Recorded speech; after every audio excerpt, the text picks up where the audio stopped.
ఇవాళ మధ్యాహ్నం 3 గంటలకు సచివాలయంలో రాష్ట్ర కేబినెట్ భేటీ కానుంది. స్థానిక సంస్థల ఎన్నికలపై కీలక నిర్ణయాలు తీసుకునే అవకాశాలు కనిపిస్తున్నాయి. బీసీలకు 42% రిజర్వేషన్లపై క్లారిటీ రానుంది. బీసీలకు 42% రిజర్వేషన్ల విషయంలో తెలంగాణ హైకోర్టు, సుప్రీంకోర్టు ఇచ్చిన తీర్పులపై, న్యాయ నిపుణులు ఇచ్చిన సూచనలపై చర్చించనున్నారు. న్యాయ నిపుణుల సలహాలు, సూచనలతో ఇప్పటికే రిపోర్టు తయారు చేశారు అధికారులు. ఇప్పటికే స్థానిక సంస్థల ఎన్నికలపై 2 వారాల గడువు కోరింది రాష్ట్ర ఎన్నికల సంఘం. మరోవైపు ఇరిగేషన్ ప్రాజెక్టులపైన కేబినెట్లో చర్చించే అవకాశం ఉంది. రైట్, అప్డేట్స్ తెలుసుకుందాం. యాదగిరి లైవ్ లో ఉన్నారు. యాదగిరి, ఇవాళ కేబినెట్ భేటీకి సంబంధించిన డీటెయిల్స్ ఏంటి? ఇవాళ మధ్యాహ్నం సెక్రటరియట్లో సీఎం అధ్యక్షతన కేబినెట్ సమావేశం జరగనుంది. అయితే ఇవాళ జరిగే కేబినెట్ సమావేశంలో ప్రధాన ఎజెండాగా స్థానిక సంస్థల ఎన్నికలు, బీసీలకు 42% రిజర్వేషన్లకు సంబంధించిన అంశమే ప్రధాన ఎజెండాగా ఉండే అవకాశం ఉంటుంది. ఎందుకంటే ఇప్పటికే హైకోర్టు, సుప్రీంకోర్టు ఈ రెండు కూడా ఈ స్థానిక సంస్థల ఎన్నికలకు సంబంధించిన దాని మీద, తర్వాత బీసీలకు 42% రిజర్వేషన్లు ప్రభుత్వం తీసుకొస్తామన్న దాని మీద వాళ్ళు సూచనలు చేశారు. సో ఏదైతే సుప్రీంకోర్టు తీర్పు ప్రకారం 50% రిజర్వేషన్లు మించరాదని చెప్పేసి ఏదైతే క్యాప్ ఉందో ఆ క్యాప్కు మించకుండా ఎన్నికలకు వెళ్ళాలని చెప్పేసి ఇటు సుప్రీంకోర్టు చెప్పింది, అటు హైకోర్టు కూడా చెప్పింది. కాబట్టి మరి ఎట్లా ముందుకెళ్తే బాగుంటుంది? ఈ రెండుకు హైకోర్టు ఇచ్చినటువంటి సూచనలు, తర్వాత సుప్రీంకోర్టు ఇచ్చినటువంటి ఆదేశాలు, ఈ రెండింటిని వేరు చేసుకొని దీనికి సంబంధించి ప్రత్యేకంగా ఒక రిపోర్ట్ ఇవ్వాలని చెప్పేసి ఏదైతే ఈ నెల 16న కేబినెట్ సమావేశం జరిగిందో అదే రోజు సీఎం రేవంత్ రెడ్డి అధికారులకు సూచించారు. తర్వాత అధికారుల కమిటీని కూడా ప్రత్యేకంగా నియమించారు. కాబట్టి అప్పుడే 2-3 రోజులలో దీనికి సంబంధించి పూర్తి స్థాయిలో న్యాయ నిపుణుల సలహాలు తీసుకొని ఈ 2 కోర్టులు ఏం చెప్పాయి, తర్వాత ప్రభుత్వం స్థానిక సంస్థలకు వెళ్ళాలంటే ఎట్లా వెళ్తే బాగుంటుంది, మరి ఇక న్యాయపరమైనటువంటి చిక్కులు రాకుండా ఉండాలంటే ఏం చేయాలి, సో ఈ అంశాల మీద ప్రత్యేకంగా ఒక రిపోర్టు తయారు చేయాలని చెప్పేసి ఇప్పటికే సీఎం రేవంత్ రెడ్డి ఆదేశించారు. దానికి సంబంధించి ఆ రిపోర్ట్ కూడా అధికారులు న్యాయ నిపుణుల సలహాలు తీసుకొని ఆ రిపోర్ట్ను తయారు చేశారు. సో ఆ రిపోర్ట్కు సంబంధించిన దాంట్లో ఆ అంశం ఏమున్నాయి, న్యాయ నిపుణులు ఏం చెప్పారు, మరి ఎట్లా ముందుకెళ్తే బాగుంటుంది, స్థానిక ఎన్నికలకు సంబంధించి పాత పద్ధతిలోనే స్థానిక సంస్థలకు వెళ్ళాలా, లేదంటే కాంగ్రెస్ ఎన్నికల్లో ఇచ్చినటువంటి హామీ ప్రకారమే 42% పార్టీ పరంగా ఇచ్చి ముందుకెళ్లాలా, లేదంటే ఏదైతే హైకోర్టు 6 వారాల పాటు స్టే విధించిందో అప్పటి వరకు వెయిట్ చేయాలా, ఈ 3 అంశాలకు సంబంధించిన దాని మీద ఇవాళ రాష్ట్ర క్యాబినెట్లో చర్చకు వచ్చే అవకాశం ఉంటుంది. ఇందులో మేజర్గా ఎలాంటి అభిప్రాయం, ఈ 3 ఆప్షన్లలో ఎక్కువ ఈ సమావేశంలో మేజర్గా ఎక్కువగా దేని మీద ఏ ఆప్షన్కు ఎంచుకుంటున్నారనే దాని మీద కూడా చర్చించి దాని మీదనే ముందుకెళ్లే అవకాశం ఉంటుంది. కాబట్టి ఇవాళ జరిగే ఈ కేబినెట్ సమావేశంలో మేజర్గా ఈ స్థానిక సంస్థల ఎన్నికలకు సంబంధించిన దాని మీదనే చర్చించి దాని మీద ఒక కీలకమైనటువంటి నిర్ణయం తీసుకునే అవకాశం కూడా ఉంటుంది. ఎందుకంటే ఈ 42% రిజర్వేషన్లు అమలు చేస్తూనే ఎన్నికలకు వెళ్ళాలని చెప్పేసి ప్రభుత్వం కట్టుబడి ఉంది.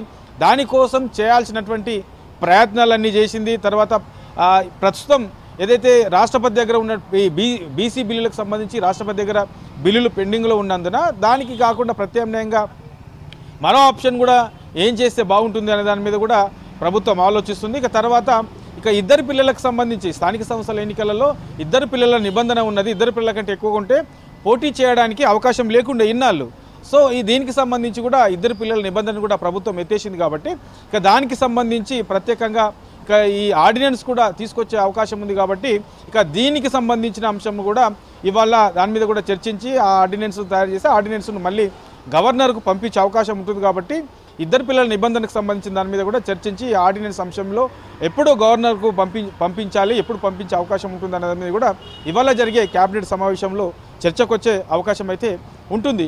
వీటితో పాటు ఇరిగేషన్ ప్రాజెక్టులకు సంబంధించి లాస్ట్ క్యాబినెట్లోనే ఈ అంశాలు చర్చించాల్సి ఉన్నప్పటికీ కొంత సమయం సరిపోని కారణంగా, లేదంటే ఇతర కారణాల చేత ఆ క్యాబినెట్లో ఇవి చర్చకు రాలేదు. ఈసారి ఇవాళ జరిగే ఈ క్యాబినెట్లో ఈ ప్రాజెక్టులకు సంబంధించిన అంశం మీద కూడా చర్చించి ఏ ప్రాజెక్టులు ముందుకెళ్లే అవకాశం ఉంటుంది, ప్రభుత్వం తీసుకున్నటువంటి ప్రాధాన్యత అంశాలలో ఏ ప్రాజెక్టులు ఉన్నాయి, సో వేటిని వీళ్ళని తొందరలో వాటిని కంప్లీట్ చేయాలి, కొత్తగా ఉన్నటువంటి ప్రాజెక్టులు ఏంటి, వాటికి సంబంధించినటువంటి నిధుల అంశంలో ప్రభుత్వం ఎట్లా ముందుకెళ్లే అవకాశం ఉంటుంది. ఎస్ఎల్బీసీకి సంబంధించి ఆ పనులు మళ్ళీ పునః ప్రారంభించాలని చెప్పేసి ప్రభుత్వం భావిస్తుంది. కాబట్టి ఆ ఎస్ఎల్బీసీకి సంబంధించినటువంటి అంశంలో ఎట్లా ముందుకెళ్లే అవకాశం ఉంటుంది, ఎప్పటి నుంచి ఈ పనులు ప్రారంభించే అవకాశం ఉంటుంది, దానికి అయ్యే ఖర్చు ఎంత, ఇట్లా ఓవరాల్గా నిపుణుల సలహాలు ఏమంటారు, ఈ ఇరిగేషన్ ప్రాజెక్టులకు సంబంధించిన దాంట్లో నిపుణులు ఏం చెప్తా ఉన్నారు, ఇంజనీర్స్ ఏం చెప్తా ఉన్నారు, సో ఈ అన్నిటి అంశాల మీద కూడా ఓవరాల్గా రాష్ట్రంలో ఉన్నటువంటి ఈ ఇరిగేషన్ ప్రాజెక్టులకు సంబంధించిన దాని మీద కూడా ఇవాళ జరిగే క్యాబినెట్లో చర్చించి పలు ఇరిగేషన్ ప్రాజెక్టులకు సంబంధించిన దాని మీద కూడా కీలకమైనటువంటి నిర్ణయాలు తీసుకునే అవకాశం అయితే ఉంటుంది. ఇక వీటితో పాటు ఇక స్థానిక సంస్థలకు వెళ్ళాలంటే మరి ఎప్పటి నుంచి వెళ్ళొచ్చు. సో ఇప్పటికే హైకోర్టుకు సంబంధించి రాష్ట్ర ఎన్నికల సంఘం కూడా 2 వారాల గడువు అడిగింది ఎన్నికలకు సంబంధించి. ఇక ఇప్పటికే గతంలో హైకోర్టు ఇచ్చినటువంటి డెడ్ లైన్ కూడా సెప్టెంబర్ 30తో ముగిసింది. మరో 2 వారాల గడువు ఎన్నికల సంఘం అడిగింది కాబట్టి 2 వారాలు కూడా గడువు ఇచ్చింది. మరి ఈ 2 వారాల గడువులోపే మళ్ళీ స్థానిక సంస్థలకు వెళ్ళాలా, లేదంటే 6 వారాల పాటు స్టే విధించిన జీవో మీద కాబట్టి ఆ 6 వారాల పాటు ప్రభుత్వం ఆగాల్సిందేనా, ఎట్లా ముందుకెళ్తే బాగుంటుంది, స్థానిక సంస్థల ఎన్నికలకు సంబంధించి ఎప్పుడు ఈ నోటిఫికేషన్ ఇస్తే బాగుంటుంది. ఎందుకంటే ఇప్పటికే చాలా ఆలస్యమైంది. చాలామంది ఆశావాదులు కూడా చాలా ఉత్కంఠంగా ఎదురుచూస్తున్నారు ఈ స్థానిక సంస్థల ఎన్నికల విషయంలో. ప్రభుత్వం ఏం నిర్ణయం తీసుకోబోతుంది, ఈ షెడ్యూల్ ఎప్పుడు వచ్చే అవకాశం ఉంటుంది, రిజర్వేషన్లకు సంబంధించిన అంశంలో ప్రభుత్వం ఎలా ముందుకెళ్ళే అవకాశం ఉంటుంది, ఇట్లా అన్ని కోణాలలో కూడా చాలామంది ఎదురు చూస్తూ ఉన్నారు. కాబట్టి ఇక ఆశావాదులు ఎప్పుడు నోటిఫికేషన్ వస్తుందా అని చెప్పేసి చాలామంది కూడా ఎదురు చూస్తున్నారు. సో ఇవాళ జరిగే రాష్ట్ర క్యాబినెట్లో ఈ స్థానిక సంస్థల ఎన్నికలు ఎప్పుడు నుండే అవకాశం ఉంటుంది, తర్వాత రిజర్వేషన్ల విషయంలో ప్రభుత్వం ఎట్లా ముందుకెళ్ళే అవకాశం ఉంటుంది అనే దాని మీదనే మేజర్గా చర్చించి దీని మీద కీలకమైనటువంటి నిర్ణయం తీసుకునే అవకాశం అయితే ఉంటుంది చంద్రిక.